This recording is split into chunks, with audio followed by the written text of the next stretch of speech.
Hi, it's Ali here, salon director from the Head Gardener in Inverness.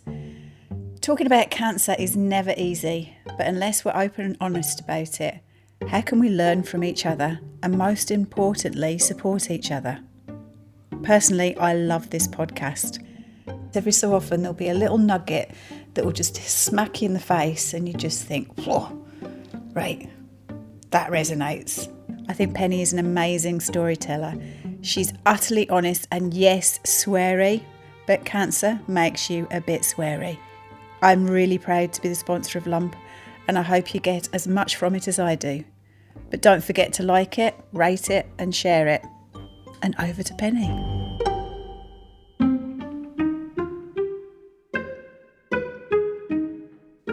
Scattered.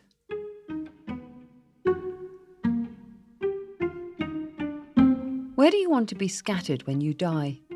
B asks out of the blue. It trips me up in more ways than one, and I'm rendered speechless. I don't know why I should be so surprised at the idea of B considering my death. After all, there isn't a day that passes without my testing the thought against the back of my teeth. And the parent in me feels duty-bound to mine into why she's asking the question. But I'm not sure I can go there without crying. In my mind, I start to wander around the significant and important places in my life. But there's not so many. Assynt, maybe? The glorious, open, unforgiving ancient hills and lochans of the northwest of Scotland, where Mum and John first introduced me to the Highlands 16 years ago. I picture David and Bea climbing Stack Polly. We pick our way up the stony path together from the car park, their feet leaden with the weight of what I've asked them to do, the actual weight of me, warming them to a sweat through the rucksack. However much I'd like a rare blue sky day, in my head, I know it's more likely to be pushing through a cloud, the droplets clinging to their clothes like dew. But if the day affords them a view, and if they pause before the turn of the path takes them behind the hill, then they can gaze at Cull Moor, not knowing it was where I fell in love with this landscape. A nudge further south, and they'll see Isle Martin, where my laughter from the drunken antics at the Ullapool Dive Club annual barbecue might still echo. And just below them, where the road skirts the shore of Loch Lurgan, they'll see me in a bright pink jacket on a white Boardman bike, fighting through horizontal sleet, wind and rain as I compete my first ever cycle sportive with my friend Fiona. As I complete my first ever cycle sportive with my friend Fiona. 65 miles of hill after hill after hill, which left us filthy, freezing and deliriously triumphant, solidifying my love of cycling and leading to my meeting David just a month later. So if they gaze east, they'll see me cycling here again, this time with David, as we cycle south from Durness to Ullapool on a 450-mile fundraiser for the Highland Hospice. Yes, Assynt might be a place they could scatter me. But when I picture them at the summit, digging their hands into me to lift and tip me onto the breeze, would they use their hands? Would they bear to touch me? When I picture my ashes floating out over lochans, dusting the lichen, heathers and rocky outlines of Sullivan, I stall. Could I truly find peace in this landscape? This is the hill, after all, that I once came to on my birthday in a vortex of depression and misery to contemplate ending it all. This is the place I come to for self-reflection, to dig deep into the difficult and darker side of my nature, to give me a sense of perspective when perspective is lost. There's a restlessness here. I leave here in peace, but I arrive troubled. Somehow the idea of being scattered here feels like I'd be condemned to no man's land, too far from the people I love. When Liz, my aunt, died, following the return of her breast cancer after 20 years in the clear, she asked us to scatter her on flowing water.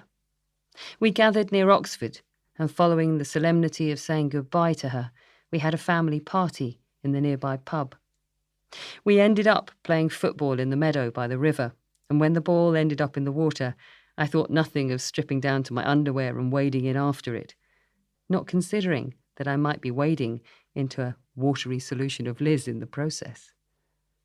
She'd have loved listening to the party and the chaos of her nieces, nephews, cousins and siblings from all generations laughing and loving life together. She wouldn't have minded forming a film over my skin as I retrieved the ball. All the better to watch over me when I followed her path to cancer and mastectomy 5 years after her death. I liked Liz's choice to float away, to be given freedom to drift, rush, or tumble with the fishes in whichever direction the flow chooses.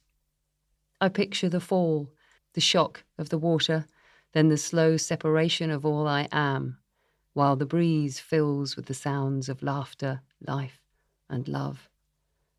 I like this image so much that I map it onto my own landscape, the place that fills my own life with the most love and laughter. And I know that if and when I die, I want to be scattered somewhere close to here, close to the byre, maybe up above in the birch-filled badgerlands, where I could look down at the house and the sounds of our many evenings gathered round the fire pit with our friends would float up to meet me as I gaze at the loch. Or maybe in the loch itself, where I could watch David fishing on the shore and some future bee toasting marshmallows on a fire with her kids, my grandkids, who I may or may not ever know, while she laughs at the memory of her mum's antics, swimming in the freezing loch in a bid to frighten her cancer into a retreat. I'll let them choose. Is that fair? After all, they may not have to choose. I might outlive them all. And although it pains me to push these ideas around, and I want to twist away from the thought of Bea contemplating her mum's end or David having to scatter ashes once more, I've circled round once again to realising how bloody lucky I am. How amazing to have found my resting place already, to have this life which boils over with laughter and friendship and possibility, to have something in each and every day which I know I will cling on to as long as I'm allowed. And once again, I'm struck by the idea that pushing these difficult thoughts around is only painful because life is so good. All of our lives will end at some point. None of us knows exactly when. And if cancer has left me so in love with this life that I never want to leave it, never want to be scattered, how lucky am I?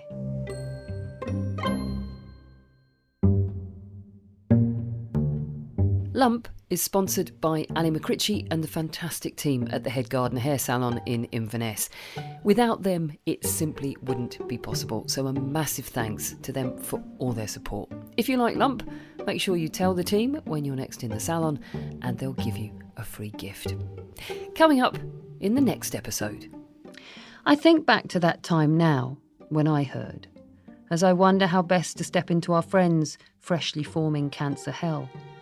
What did I want when I found out? Who did I turn to? What did I need in those first desperate days and weeks? Lump is written and presented by me, Penny Stewart, and produced by Adventurous Audio.